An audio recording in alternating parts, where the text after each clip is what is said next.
And in fact, there are many scenarios where there are very few medications for symptoms, and really all of the emphasis is in stopping that vicious cycle of crisis after hours in other ways, whether it be from a patient who's having confusion or needs extra care, and it's just really hard for the family to sustain, with things such as bathing, dressing, normal activities of daily living. So ultimately, there's a whole lot more that I think is not necessarily on the tip of our minds when we think about hospice care that's going on under the surface that can amplify living. Welcome to the With You at Every Step podcast. We address your healthcare questions and help you navigate life's challenges. Our guests share their expertise and real-world advice related to care for older adults, grief and healing, and pregnancy and parenting. Every Step is a nonprofit healthcare and human services organization offering dozens of programs that are there when people need us most. Learn more about our free and low-cost services at everystep.org. Thank you for listening. Here is our host, Polly Carver-Kim. Welcome to With You at Every Step. I'm Polly Carver-Kim, and our guest today is Dr. Tom Mosier, Chief Medical Officer for Every Step. And thanks for being on the show today, Dr. Mosier. Thanks for having me again. Dr. Mosier oversees the hospice care and all of our medical care at Every Step. And how many years have you been with us? It's been a while. 11 years. 11 years. You've seen a lot. Dr. Mosier is well respected in the hospice field. And so I thought you'd be a good person to talk to about some of the myths that we see about hospice care. I think people have a varying ideas of what it is and what it's not. So if you have an idea of some of those myths, any that you've come across, let's go for it. What have you heard that is or is not true? Yeah, there's really quite a bit of things that that kind of circulate in misunderstandings and maybe assumptions about hospice that are actually incorrect. And so I think probably the biggest one being that when you elect for hospice, you'll have a shorter life expectancy, that you really need to wait until you're pretty close to end of life so that you don't miss out on time to live. And that's probably the biggest one that is not only incorrect, but been shown over and over to be not true. When patients who have serious illness and chronic disease continue to be mismatched in the care they receive, when we attempt to stabilize and cure them, we oftentimes end up inadvertently causing more problems or harm. And so when we focus with aggressive symptom management and management aimed at disease management for better quality of life, we oftentimes achieve a side effect of longer time to live and better time through that longer time.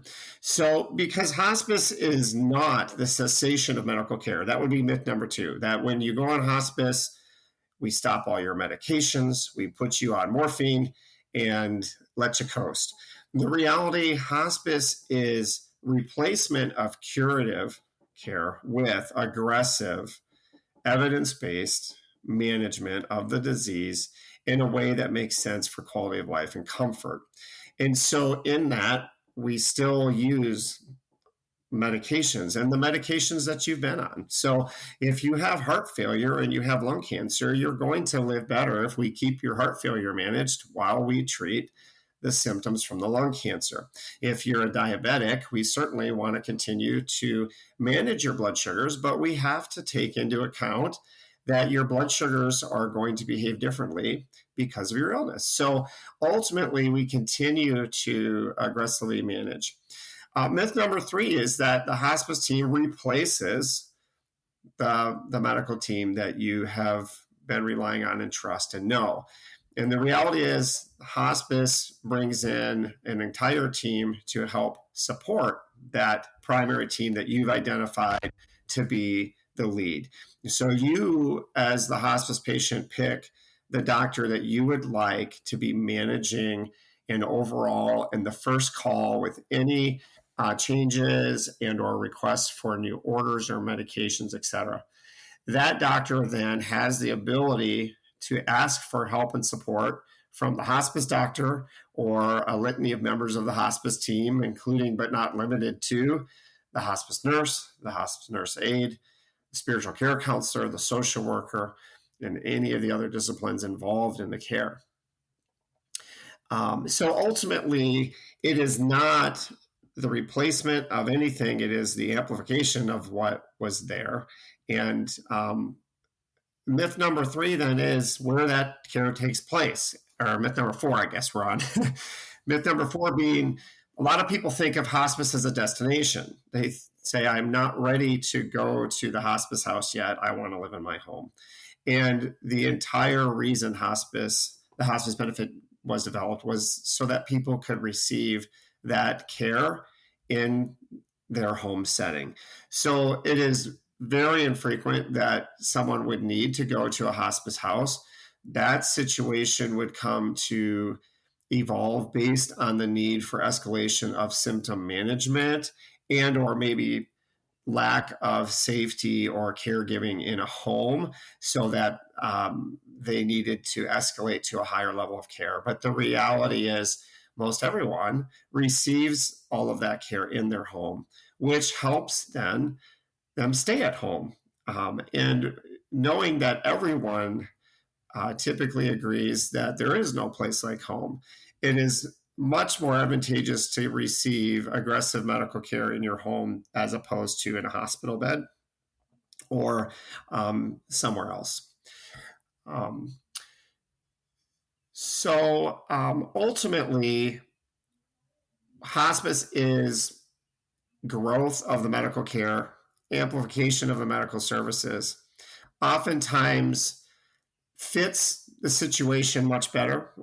Everyone who has dealt with a serious illness or chronic disease recognizes that there is a revolving door a lot of times between their home and the ER and the floor at the hospital. Sometimes nursing homes are involved.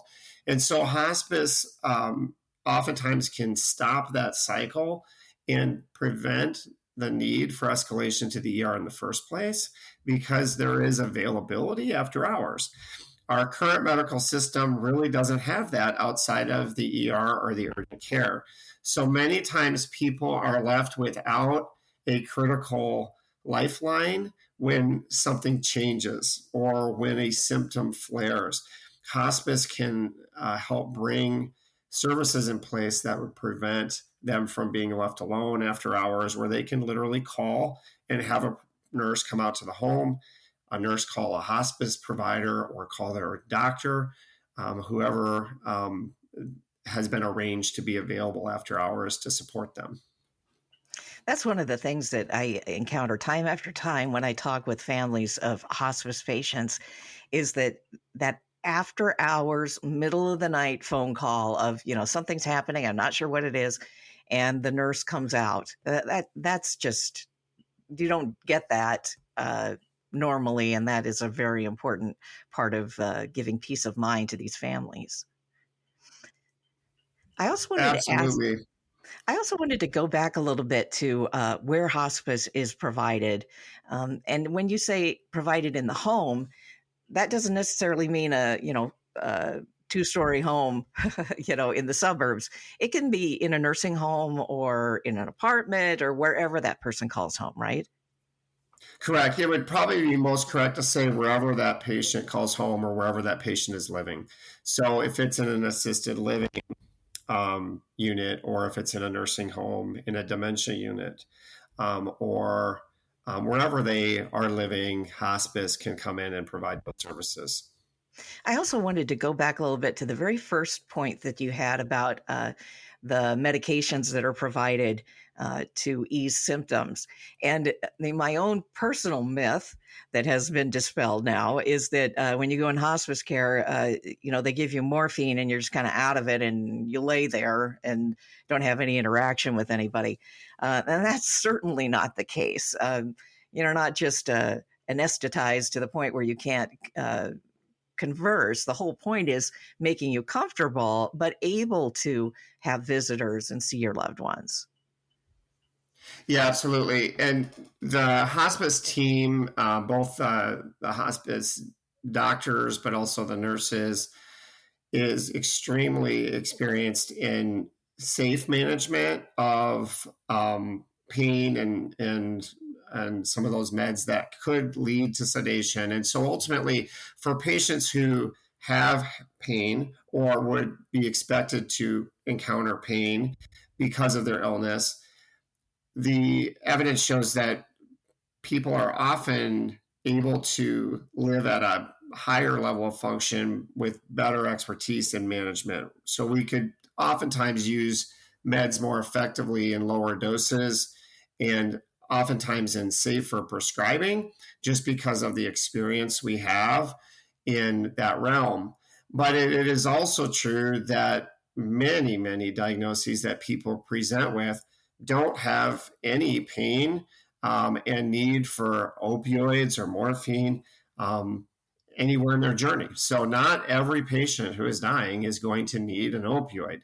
And in fact, there are many scenarios where there are very few medications for symptoms, and really all of the emphasis is in stopping that vicious cycle of crisis after hours in other ways, whether it be from a patient who's having confusion or needs extra care, and it's just really hard for the family to sustain with things such as bathing, dressing, normal activities of daily living.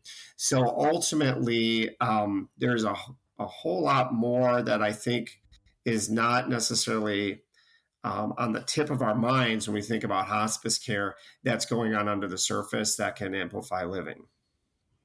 And that kind of goes also to the point that hospice care is as much for the loved ones, the family, the caregiver, as it is for the patient themselves, that you're easing a lot of the burden that was on them. On them. Yeah, this week alone, I've sat with numerous patients and families and heard from the patient how much relief they have, that they feel like their family can be offloaded from that burden. And certainly we hear from families frequently. I wish we would have known about this sooner, because this is meeting a need in a way that we've needed it met for a long time. And overall, we are just feeling at such peace knowing that our loved one is taken care of, and that some of those things that we were um, feeling overwhelmed with are now offloaded from our shoulders. Yeah, I've spoken to families too when I'm just interviewing them for some of our impact stories, where they were doing heavy lifting in a very literal sense of bathing and other toiletry duties, and they felt terrible about it because they felt like their loved one was embarrassed because they were having to help them do these things, and it was physically demanding. And just having that extra set of hands, or that caring person to do that for you, is just such a weight off their shoulders. Yeah, whenever somebody who doesn't have healthcare training and maybe doesn't know the right tools to use or have access to the right equipment is attempting to do things on their own, it can result in a lot of stress, but also can result in a lot of safety issues, not only for the patient, but for that caregiver as well with injury. And so ultimately bringing in a highly trained team who can then provide for the durable medical equipment to safely do something and has the know-how and how to do that efficiently and safely can be a game changer. Just really quickly, talk a little bit about respite care, since we're talking about caregivers and the help that can be provided. I know every step offers respite care, but I imagine a lot of care organizations do. And that's another opportunity for caregivers to, have a little break, so to speak. Yeah, when Medicare developed the hospice benefit back in 1978, one of the things that they built into it was the opportunity to receive episodic stints of 5 days of respite care for family members for any reason. And the reason really could be as simple as we need a break, and it also could revolve around, boy, we've had something occur and I can't provide care here for a period of time.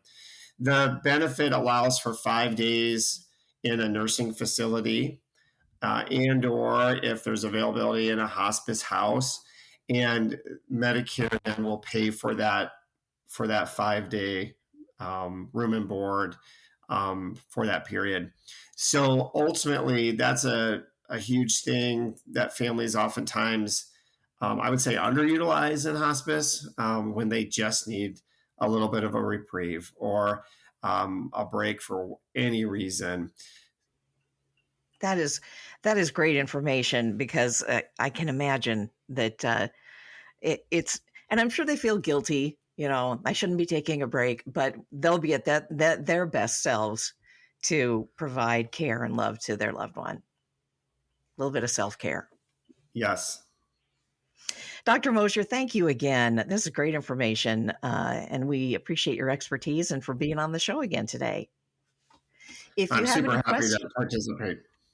we're always glad to have you. If you have any questions, you want more information about hospice care, or have any questions about what we talked about today, you can go to everystep.org/care, CARE. That's everystep.org/care. And you'll just fill out a little online form, submit it, and someone will contact you to go through your questions or concerns and get you in touch with the right person. So thanks again. That is With You at Every Step, and I'm Polly Carver Kim.